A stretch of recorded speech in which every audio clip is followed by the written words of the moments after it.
सक्षम है और इसीलिए ये भारतीय सेना का मेन बैटल टैंक है T-90 और ठीक उसके पीछे टैंक किलर्स आप देख रहे हैं, ये नाग मिसाइल है, नाग एंटी टैंक गाइडेड मिसाइल। ये आर्मर्ड पर्सनल कैरियर पर लेस है, ये 5 किलोमीटर तक अचूक वार करने में पूरी तरह से सक्षम है। ATGM anti tank guided missile. Shweta,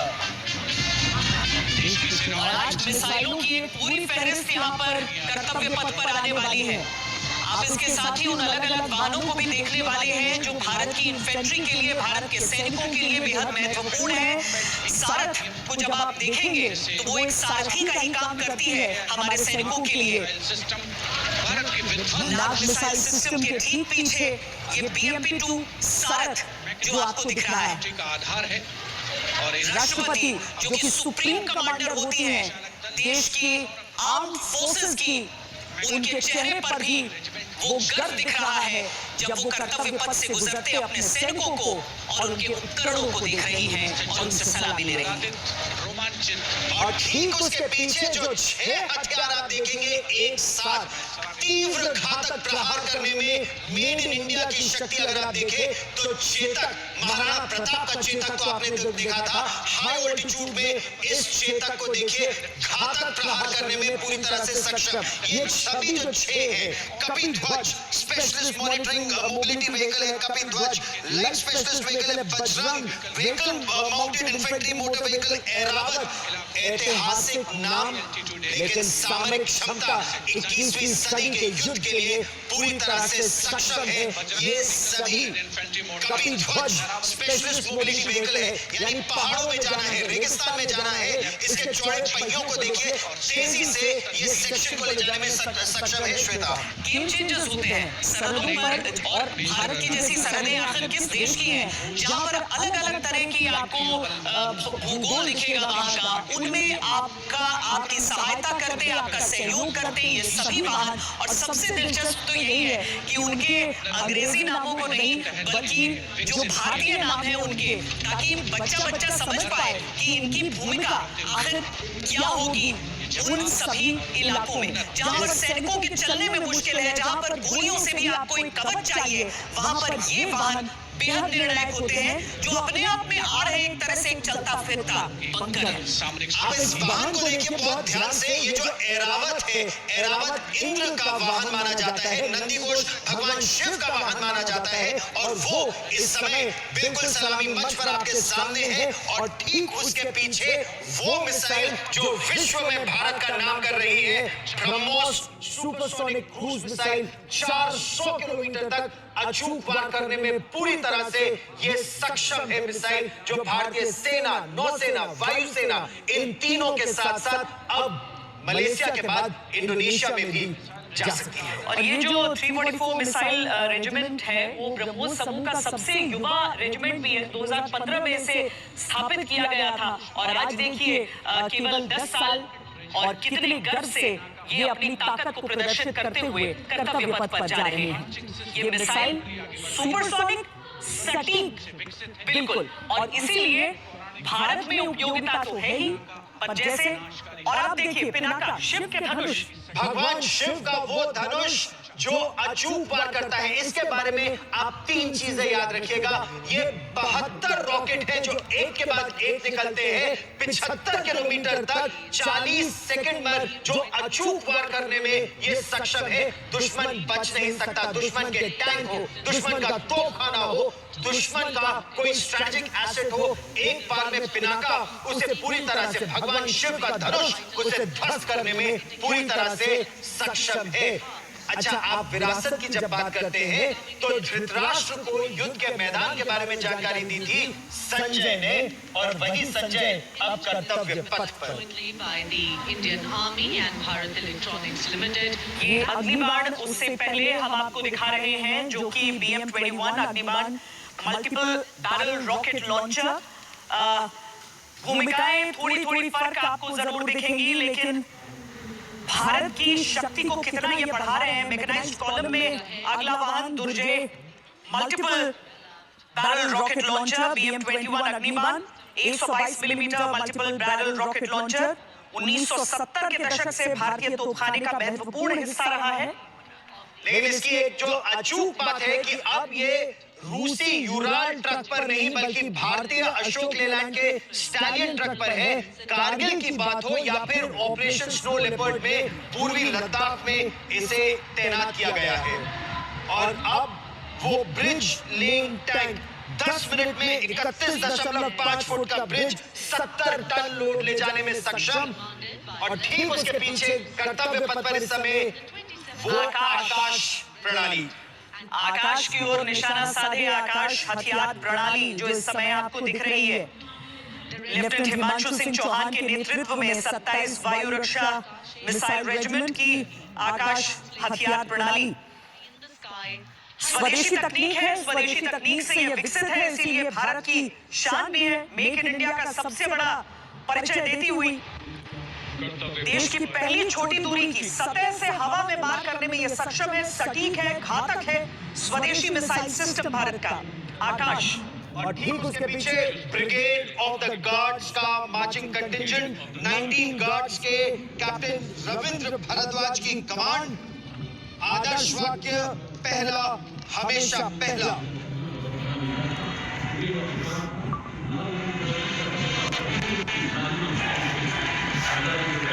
guards के कैप्टन रविंद्र भारद्वाज की कमान में ब्रिगेड ऑफ द गार्ड्स का दस्ता 1949 युद्ध में गठन किया गया। हिस्सा लिया है इस रेजिमेंट ने। हमेशा पहला। आज रेजिमेंट की 23 मैकेनाइज्ड इन्फेंट्री बटालियन है, एक राष्ट्रीय राइफल्स बटालियन, 2 प्रादेशिक सेना इन्फेंट्री बटालियन परेड में भाग ले रही है। जो बैंड से आज जो आएंगे वो सब अलग अलग रेजिमेंट्स का प्रतिनिधित्व करते हुए एक संयुक्त बैंड, जैसे ये mechanised infantry regimental centre and school, Punjab regimental centre और राजपूत रेजिमेंटल सेंटर का संयुक्त बैंड दस्ता है। इसकी धुन को हम जरा सुनते हैं। कर्तव्य, अनुशासन और संगीत।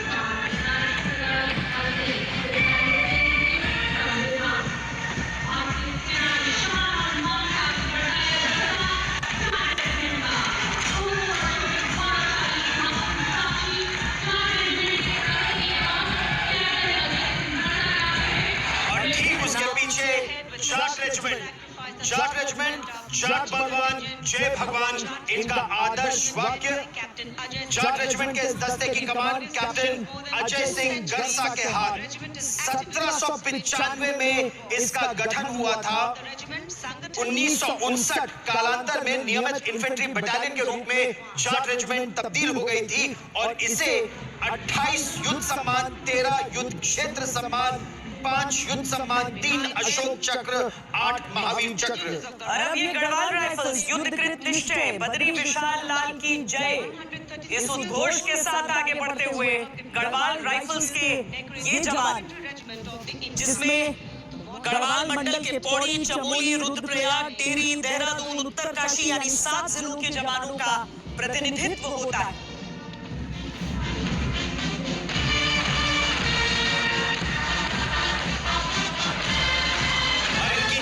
चाल देखिए, इनका हौसला देखिए, कदम मिलते हुए। और ठीक उसके पीछे एक और कंबाइंड बैंड है, लद्दाख रेजिमेंट का है, लद्दाख स्काउट्स का, Sikh light infantry of Bihar regiment.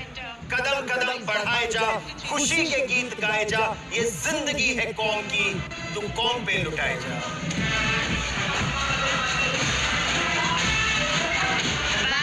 Subedar Honorary Captain Mission Bahadur Chhetri of Ladakh Scouts Regiment Center and assisted by Naib Subedar Jatinder Singh of Sikh Light Regiment Center, Subedar Arun Kumar of Bihar Regiment Center and Subedar Chering Gadson of Ladakh Scouts Regiment Center. Playing the lifting tune Kadam Kadam Badhaye Ja. And now the next contingent. और अब देखिए गणतंत्र के 75 वर्ष पूरे हो रहे हैं, तो ऐसे में सही है कि आज महार रेजिमेंट आपको यहाँ कर्तव्य पथ पर नजर आ रहा है। Doctor B.R. अम्बेडकर के अथक प्रयासों के साथ महार रेजिमेंट स्थापित हुआ था। बोलो हिंदुस्तान की जय, ये इनका उद्घोष है। महार रेजिमेंट के ये जवान आज उसी परंपरा का निर्वहन करते हुए कर्तव्य पथ पर। कर्तव्य पथ पर अब जम्मू और कश्मीर ठीक उसके पीछे जम्मू और कश्मीर राइफल्स। अगर कोई सोचता है कि पाकिस्तान प्रयास के बाद भी जम्मू और कश्मीर में क्यों लोगों को पलट नहीं पा रहा है, तो जम्मू और कश्मीर राइफल्स और जम्मू और कश्मीर लाइट इन्फेंट्री की बहुत प्रमुख भूमिका है। आदर्श वाक्य बोल दुर्गा माता की जय, दुर्गा माता की जय के जयकारे के साथ दुश्मन के दांत खट्टे करने में पूरी तरह से सक्षम ये वीर योद्धा।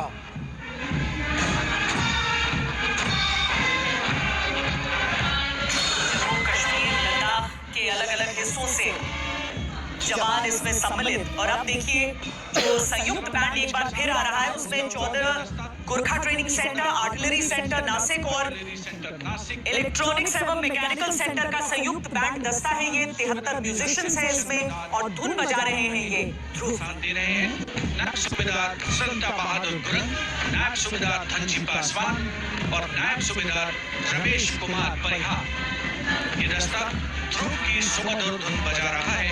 73 संगीतकार इसमें शामिल।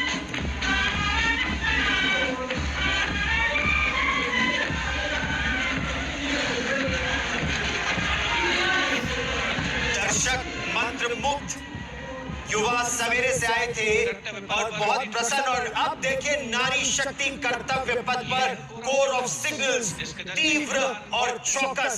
ये आदर्श वाक्य कैप्टन ऋतिका खरेटा के हाथ में। ये कम्युनिकेशन सेना में कम्युनिकेशंस की बहुत बड़ी भूमिका रहती है। और आजकल एन्क्रिप्टेड कम्युनिकेशन दुश्मन ना सुन पाए, लेकिन आप दुश्मन की बातें भी सुन ले। और पूरा इंटीग्रेटेड वॉरफेयर नेटवर्क सिस्टम ये इन्हीं कोर ऑफ सिग्नल्स की बदौलत आजकल सक्षम है। विशिष्ट दर्शक दीर्घ युद्ध में बड़ी-बड़ी भूमिकाएं रही हैं कोर ऑफ सिग्नल्स की। और आज केवल इतनी मौजूदगी नहीं है, बल्कि जो डेयरडेविल्स आएंगे वो भी कोर ऑफ सिग्नल्स के ही यहाँ पर नजर आएंगे। तो नारी शक्ति, देश की शक्ति और आगे थोड़ी सी दिलेरी भी आप और देखेंगे यहाँ। लेकिन उसके ठीक पीछे गौरव जब हम देखते हैं तो वो झांकी भी हमें दिखी, जो वेटरन्स की झांकी रही, जो सभी सशस्त्र बलों की कंबाइंड। देखिए पूरा आगे का जो हिस्सा है, जो आगे बढ़ते हुए आ रहे हैं, वो हिस्सा भी हम दिखा रहे हैं आपको। लेकिन ठीक सलामी मंच के सामने इस समय आप वेटरन्स को देख रहे हैं और आर्मी, नेवी, एयरफोर्स तीनों के वेटरन्स एक साथ। जैसा गौरव ने शुरुआत में भी कहा, हमारे तो स्टूडियो में शुरुआत से रहे हैं और आज देखिए कर्तव्य पथ पर एक साथ पूर्व सैनिकों का विकसित भारत की ओर अग्रसर सदैव। आप तीनों को बहुत बहुत धन्यवाद। आपकी सेवा की वजह से आज ये देश इतना सशक्त है। जलसा है। गौरव, आपकी तरह मैं भी चौथा जनरेशन हूँ फौज में। आपके पिताजी भी थे फौज में।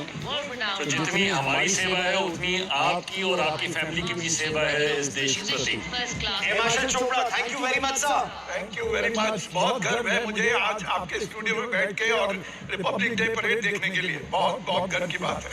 एडमिरल सिन्हा नेवी का बैंड भी है। ब्रास बैंड आ चुका है अब तो। बहुत बहुत धन्यवाद आपको।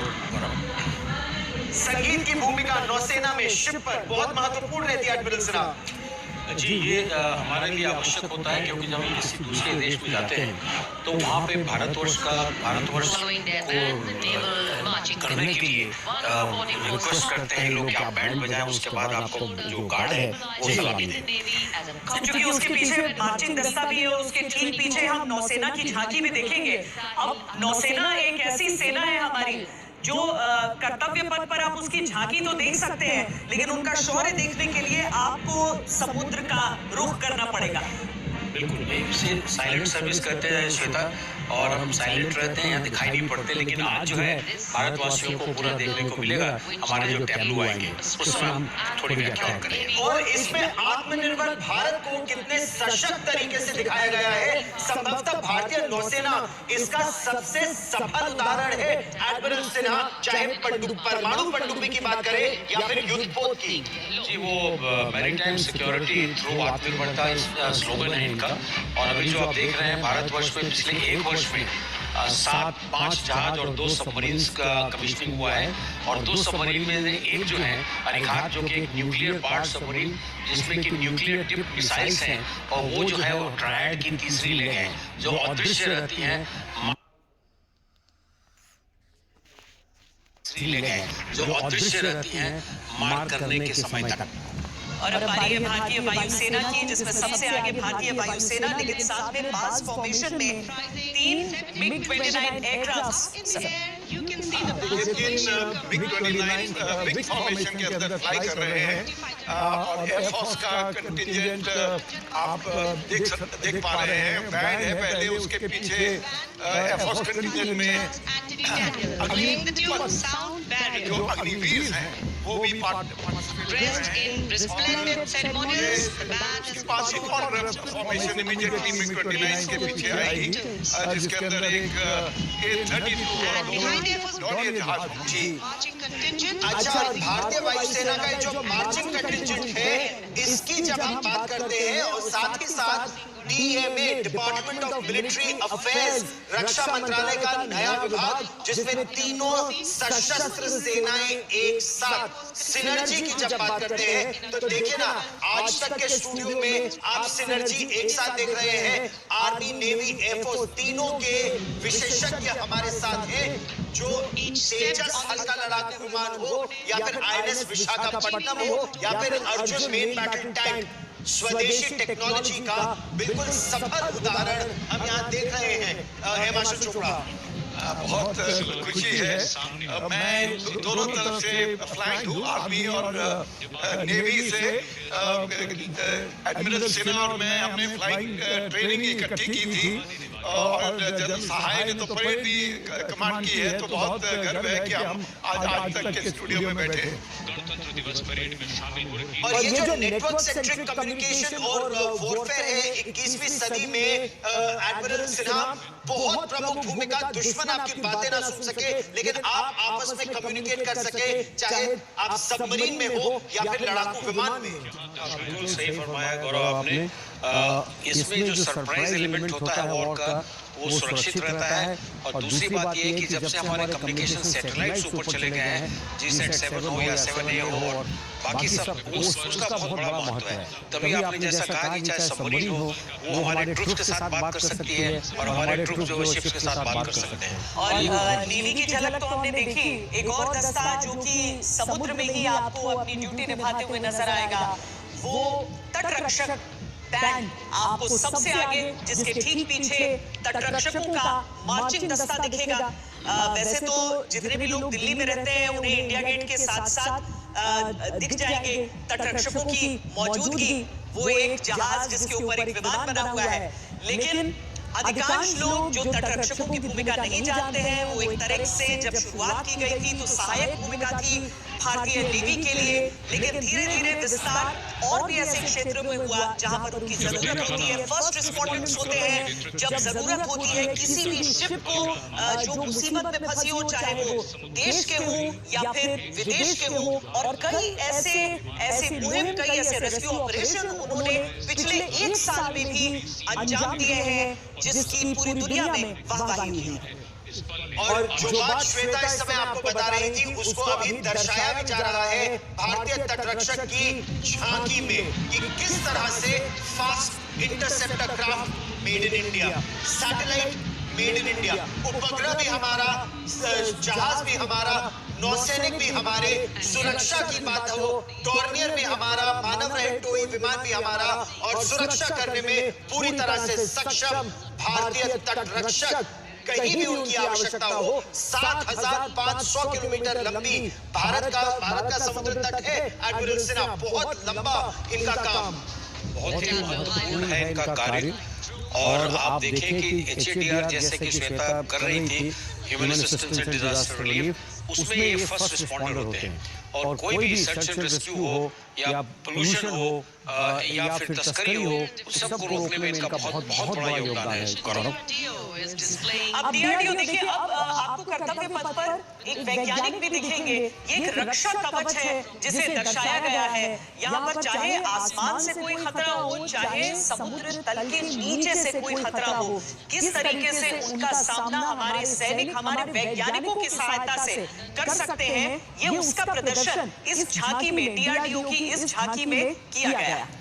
Very short range surface to air missile, very short range, यानी जब दुश्मन बहुत पास आ गया हो, मानव रहित लड़ाकू विमान हो, मिसाइल हो, तो मेड इन इंडिया ये मिसाइलें हैं जो भारत की रक्षा कर सकते हैं। और ठीक उसके पीछे जो अब आप रक्षा प्रणाली देख रहे हैं, ये मेड इन इंडिया, जैसा नाम वैसा काम, प्रलय 400 किलोमीटर दूर दुश्मन के किसी भी इलाके में पूरी तरह से प्रलय मचाने में पूरी तरह से सक्षम स्वदेशी मिसाइल प्रलय। एक बार फिर डीआरडीओ द्वारा ही ये भी विकसित है, सतह से सतह पर मार करने वाली ये मिसाइलें होती हैं जो दुश्मन को एक मौका भी नहीं देती उठ खड़ा होने का।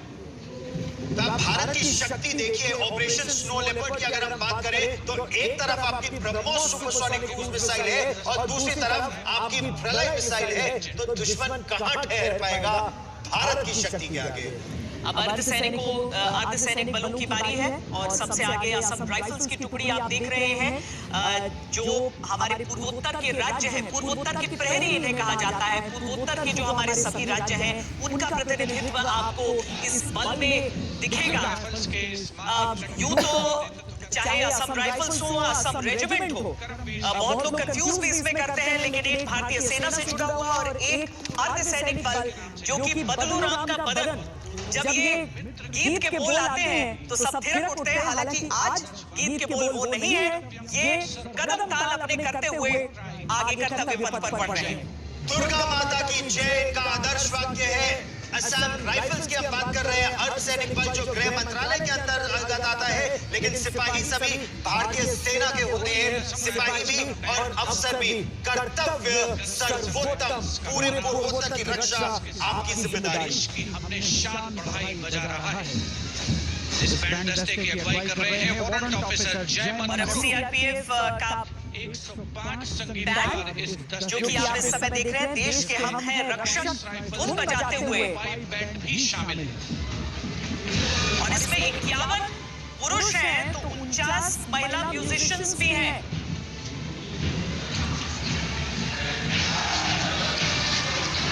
And now Inspector Band Shamsher Lal leading the Central Reserve Police Force brass band consisting of 51 male and 49 female.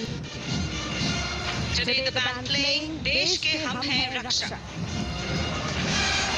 The CRPF band had the distinction इसमें दिलचस्प ये है कि आज इसके ठीक पीछे जब आप अपनी नजर दौड़ाएंगे तो आपको एक पूर्ण महिला दस्ता भी सीआरपीएफ का नजर आएगा। भूमिका बड़ी रहती है देश भर में, चाहे कोई भी जरूरत हो, चाहे चुनाव हो, चाहे नक्सलियों से लड़ना हो, चाहे आतंक से लड़ना हो, हर जगह भूमिका सीआरपीएफ की रहती है।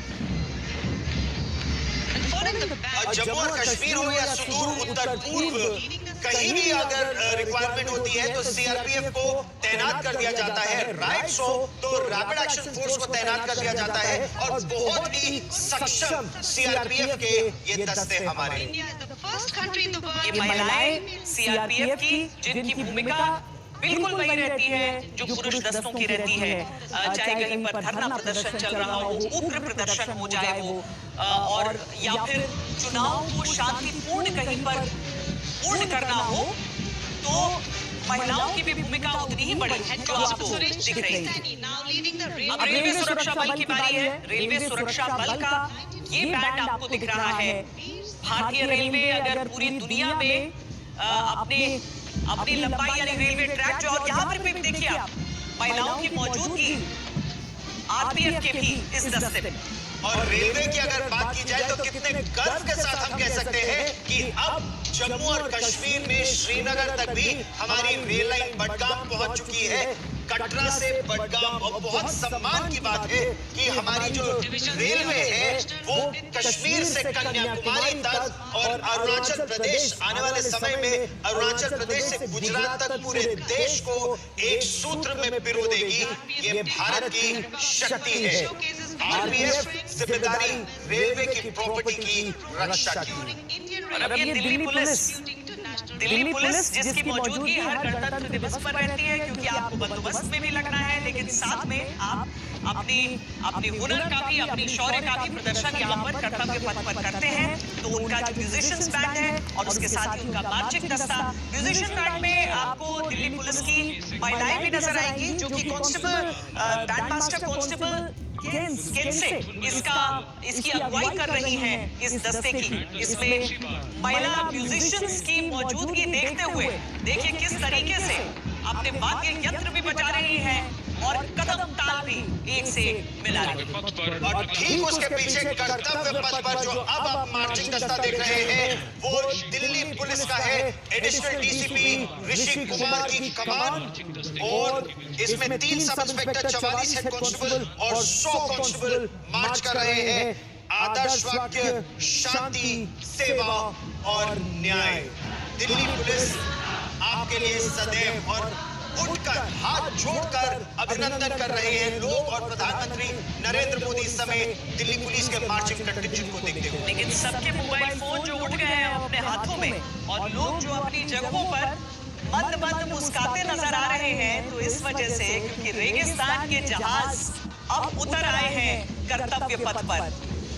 बॉर्डर सिक्योरिटी फोर्स का वो दस्ता जिसे सब बहुत प्रफुल्लित होकर देखते हैं, ये बॉर्डर सिक्योरिटी फोर्स का ऊंट दस्ता, रंगीन मतवाले ऊंट, ये किस तरीके से चले जा रहे हैं। इनके जवान भी अपने आप में बड़े रंगीले होते हैं। 6 फुट की ऊंचाई उनकी अपनी, सभी की मूंछें एक जैसी, मूंछों का अलाउंस भी वैसे तो और भी कई जगहों पर मिलता है, लेकिन यहाँ मूंछों का अलाउंस आपको मिलता है ताकि आप अपने मूंछों को वैसा ही घना रुबीला रख सके।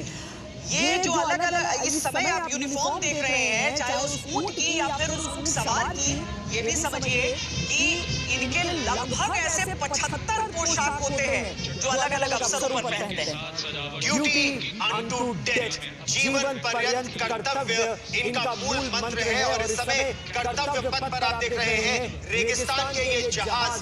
संगीत की बहुत महत्वपूर्ण भूमिका है, खासतौर पर जब आप सरहदों पर तैनात हो, मनोबल को बढ़ाने के लिए।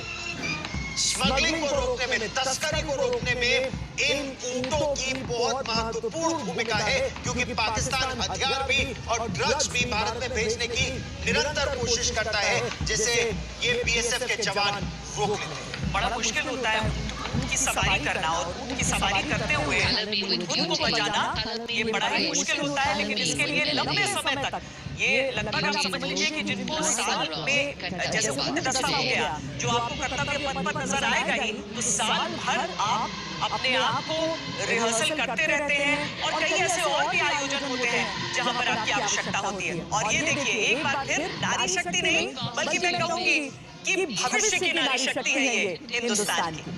और गर्व देखिए, उत्साह देखिए। 148 ये एनसीसी गर्ल कैडेट्स है भारतीय सेना की। आप सोचिए 20 लाख एनसीसी फोर्स, और उसमें से केवल 148 को चुनना कितनी बड़ी चुनौती होगी। तो ये बेस्ट ऑफ द बेस्ट है इस समय कर्तव्य पथ पर, और किस गर्व के साथ सारे जहां से अच्छा हिंदुस्तान हमारा इस धुन पर मार्च पास्ट।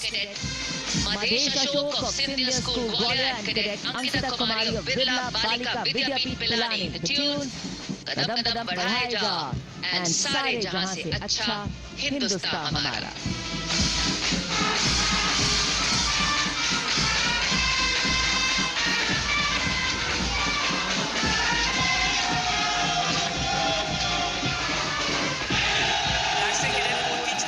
मार्चिंग दस्ता, एनसीसी का संयुक्त बैंड, और उसके ठीक पीछे अब राष्ट्रीय कैडेट कोर के छात्रों का मार्चिंग दस्ता।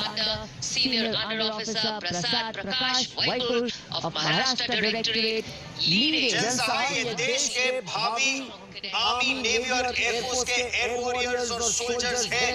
इनमें अभी से वो जोश और जुनून दिख रहा है। बिल्कुल देखने में दिखता है, और ये हमारी विरासत हम छोड़ के गए, और ये हमारा विकास है, ये फ्यूचर है इस भारतवर्ष का। और इतना मैं कह सकता हूँ इनको देख के कि भारतवर्ष का सौभाग्य है कि ऐसे जवान जो हैं पैदा हो रहे हैं जो देश को आगे लेके चले।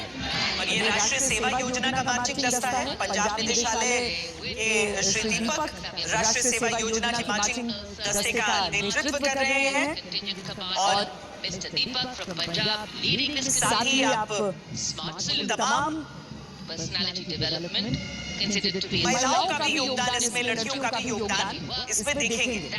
the NSS. शुरुआत से ही जो देशभक्ति का भाव इन दिलों में भरा रहता है वही तो है भारत के लिए सबसे बड़ी उम्मीद कि आपके देश का भविष्य आज भी इतना रोशन नजर आ रहा है। जय जन्मभूमि ये धुन बजा रहा है इस समय मास पाइप्स एंड बैंड। ये 13 अलग अलग रेजिमेंट्स का कंबाइंड बैंड है और ये देश की सेनाओं का अलग अलग भागों में मनोबल बढ़ाने में इनकी बहुत प्रमुख भूमिका रहती है। जननी जन्मभूमि स्वर्गादपि गरीयसी, यानी माँ और मातृभूमि स्वर्ग से भी उत्तम है। यही इनका मूल मंत्र इस समय आप सुन भी रहे हैं। अब बारी है सांस्कृतिक वैभव की। सबसे भारत का सांस्कृतिक वैभव, हमारी झांकियां इस समय 76 वर्ष